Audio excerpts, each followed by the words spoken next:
So, Imaginarium Theater is finally out, a new permanent endgame mode that I know a lot of players have been looking forward to, including myself. But is it even any good? I wanted to go into this game mode as blind as possible, which means that I've done no research and no prep work.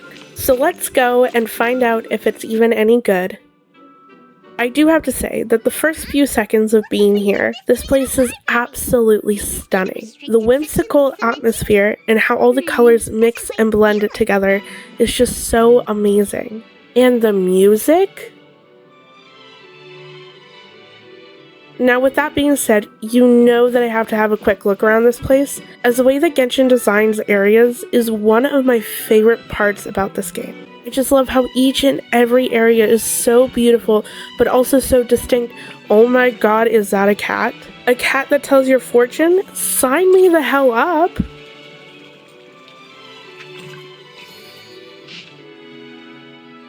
Okay. I know that this is going to sound crazy, and no, this was not planned. But this fortune hits a little too close to home, especially with everything that has happened in my life over the last couple of weeks. I actually have chills while reading this fortune. Let's move on, as things are getting a little too spooky. And I guess now would be a good time to actually start playing the game mode.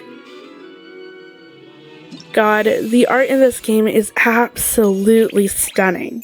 Okay, here's the game modes. There's easy, normal, and hard. Not going to lie, I'm going to try the easy mode first, as even if I wanted to try the hard mode first, I can't, as I'm a character short from the requirements, and I really don't feel like leveling and semi-building a character right now. And no, it's definitely not because I want to ease myself into the game mode or anything. And speaking of game modes, let's get this one started. I picked these characters as I felt like it made the most amount of sense. Plus, this is easy mode. If I make a mistake or want to try something out here, it's not like it matters. I know I've said this like a million times, but this animation, just like the rest of the Imaginarium Theater, is just so stunning. I don't think I'll ever get sick of this place. On a different note, I know that there was a few different pop-ups that were trying to explain to me how this game mode works. But I'm going to be real with y'all, I didn't read any of them. Now hear me out. I can't wrap my mind around what I need to do just by simply reading the directions, as it's really hard for me to picture how everything is supposed to work, especially when I have nothing to go off of, which is why I'm someone who learns either by doing the task myself or watching someone else do it. And so far, this game mode's pretty easy to understand. You simply pick characters and fight the enemies in front of you. I'm kidding. I know that there's a lot more that goes into this. From what I've observed, you can only use each character twice, which means each fight you have to be selective. You don't want to use your strongest character to deal with trash mobs and leave your other characters to deal with the main boss. Same principle goes for healers as well. At the end of each fight, you can get a randomized character from the alternative cast of characters that you selected at the start. You can also use points that can be traded in for buffs and extra characters. Now that I've gotten a decent understanding of how this game is supposed to be played, I guess it's time for me to try out the hardest mode. Except in order to do that, I need to first level up and semi-build a character. Now, who should I build? I do have quite a few characters stuck at level 60, and I know that I've been wanting to build Fischl for some time now, but I still want to build her semi-correctly, and I have like 0 golden troop artifacts for her. I also don't have a lot of materials to begin with, and I don't really want to waste it leveling up artifacts that, let's be honest, I'm never going to use again. So with all that being said, I think Jean would be the best fit here.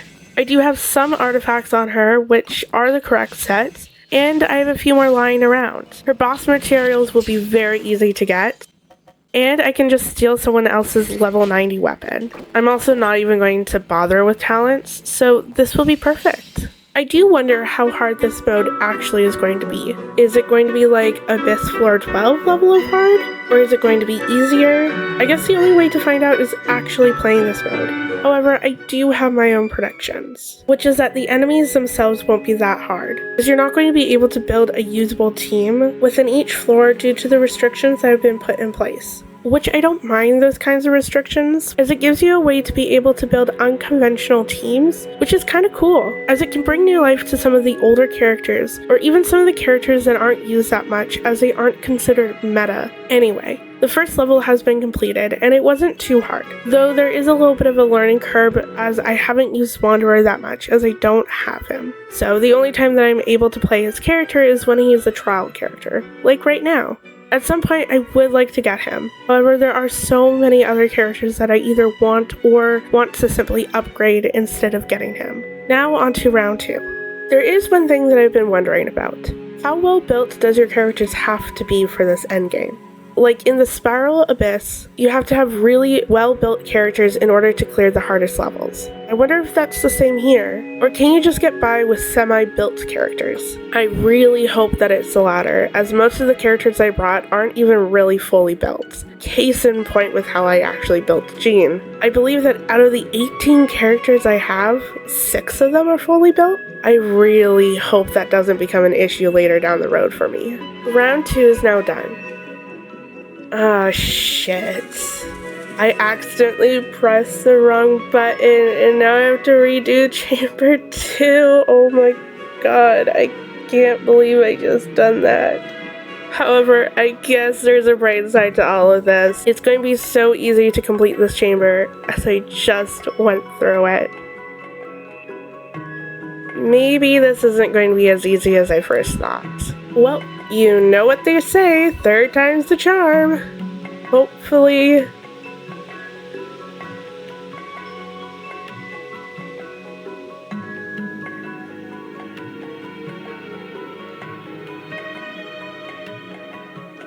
Okay, not the most ideal situation, but as long as Wanderer doesn't go again, I'll be okay.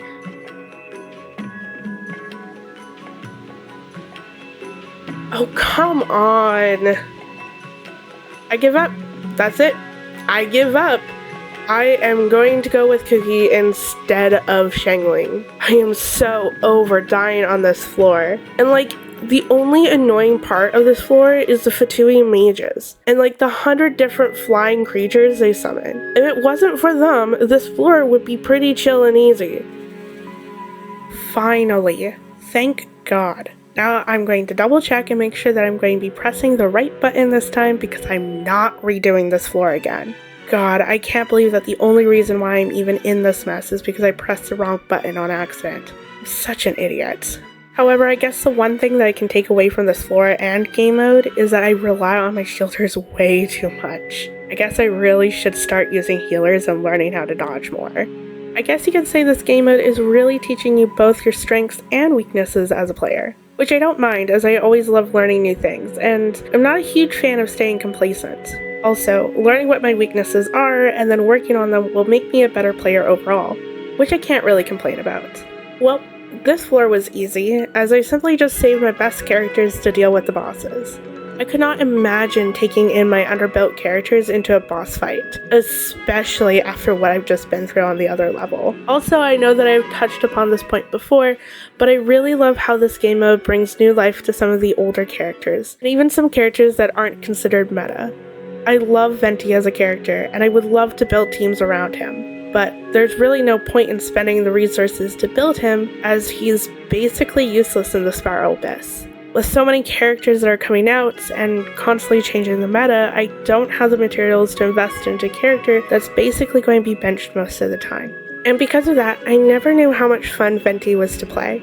Out of all the floors that I've played so far, this floor was by far the one that I've enjoyed the most. And so you know that I'm going to bring Venti into the next round. However, case in point, this chamber was a bit harder to do as the enemies were too heavy to be sucked into the air. And this is what happens when Venti fails to suck the enemies in the air. You lose your Alhaitham. In all seriousness, I was going to fail this round anyway, as I didn't kill enough enemies within the time limit. So I'm just going to bring in my Hu Tao, as I definitely don't want to have a repeat of what happened on floor 2. Anyway, where was I? Oh, yeah, right.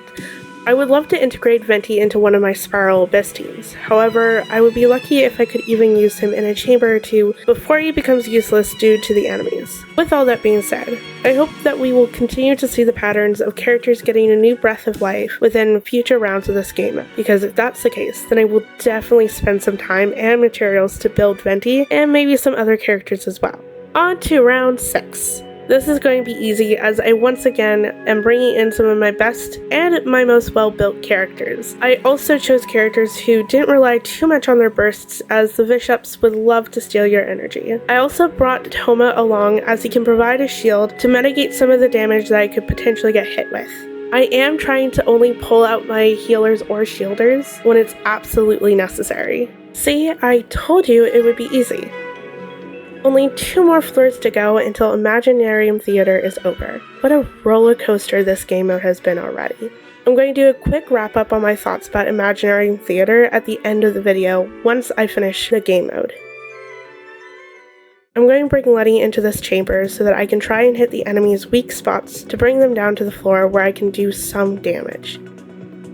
Okay, I forgot that Lyney didn't have any artifacts. Whoops, my bad. I'm just going to fix that real quick. Since building Jean, I have been farming Marchese Hunters and Golden Troop as I have gone Farina. And I have been building her, hence the reason why I have a lot of Marchese Hunter pieces lying around. So I'm just going to level up some of the pieces a bit so that Lyney doesn't get one-shotted again and could deal a bit of damage as well. I also noticed that Diluc was holding a level 1 1-star weapon, so I'm just going to switch that real quick as well. And I'm going to check to make sure he has artifacts since I'm already here. God, I haven't used Diluc since I first started the game. He was actually my first 5-star character that I ever got. I was wishing on Raiden's banner all the way back in version 3.3, and I ended up losing her 50-50 to Diluc. I was super salty at the time, and I didn't have enough time to farm enough Primo Gems to get her guaranteed, so I had to wait until her next rerun, a year later, to finally get her. Now back to Imaginarium Theater. What? Listen, I know that I didn't fully level Aleti's artifact, but he shouldn't have gone one-shotted like that. You got to be kidding me.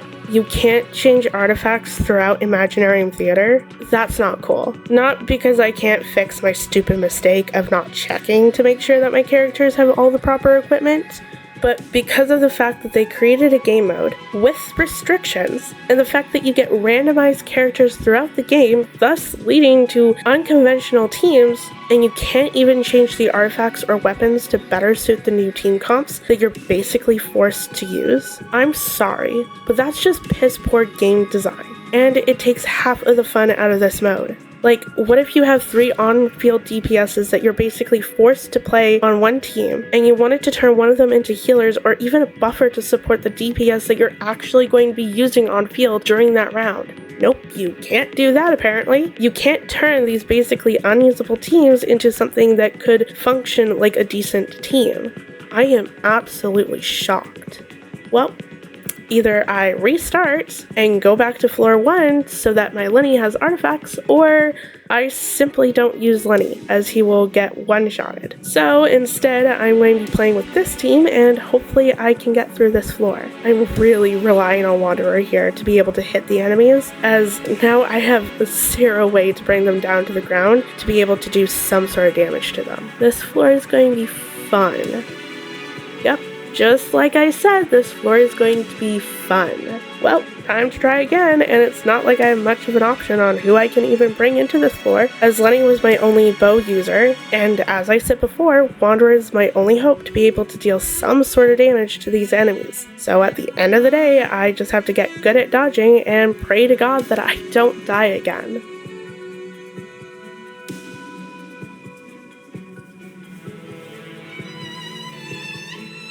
Thank God this floor is done. There was definitely a few times where I thought that it was over and that I would have to restart the floor yet again. But nope, I did it. Hallelujah. On to the last floor. I just hope that this floor wouldn't be as hard as the last one. It shouldn't be, because unlike the last time where my only option was either Lyney, who had no artifact, or Wanderer, that's a trial character, I now have my fully built characters and a team that isn't half bad. I did it! I finally completed Imaginarium Theater. So, what are my final thoughts about Imaginarium Theater? I enjoyed it, kind of. I will definitely invest a little bit more into the characters that I end up using in the next Imaginarium Theater, just to make each round a little bit easier, but that's about it. There's really no incentive to continue building characters past that point, as all you need to do is clear each round. So once you're able to do that, there's no point in continuing to build the characters, especially if they're older characters or characters that aren't considered meta. This mode is simply a character check. Have you wished enough times to get X amount of characters? That's it. It's not even checking to see how many characters you spent time building, because the majority of the characters that you're using don't need to be built in order to clear each round.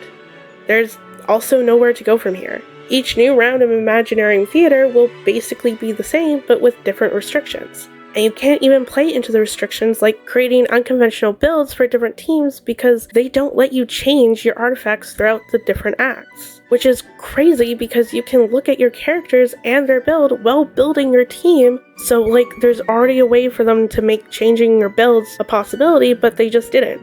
Also, there really isn't a way for them to make Imaginarium Theater more difficult, as the only way to do so is to make the enemies more tankier, which will basically turn Imaginarium Theater into Spiral Abyss 2.0 with restrictions. And if that happens, then what's even the point of this game mode in the first place, where they could have just added more floors into the Abyss?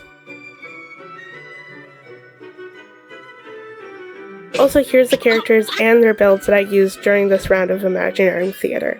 The way that I would personally fix Imaginarium Theater is basically having two ways to earn rewards. You can earn rewards simply by clearing each level, but if you want the extra rewards, then you just have to complete the challenges in order to earn the stars. This fixes a few of the issues. One, it gives a reason to earn the stars, and it also gives a reason to build characters that you're using outside of your Abyss team. Two, it gives players who just started building characters a chance to play the new endgame and earn the reward, and it gives older players a different challenge other than just a DPS check. 3, now that the rewards are tied to challenges instead of clearing each round in a time limit, we can have some pretty cool challenges like not taking X amount of damage during each round. And if that's still too easy for players, then you can simply raise the amount instead of just making enemies tankier, which then stops the game mode from becoming Spiral Abyss 2.0. However, that's how I would personally fix this game mode. But what about you? What do you want to see fixed? Or did you think that it's fine how it is? If you like this video, then don't forget to give it a thumbs up on your way out. If you don't want to miss my next video, then consider subscribing. I'm currently working on a video about me leveling and building Farina, which I'm hoping will be up soon. So, until then, see ya.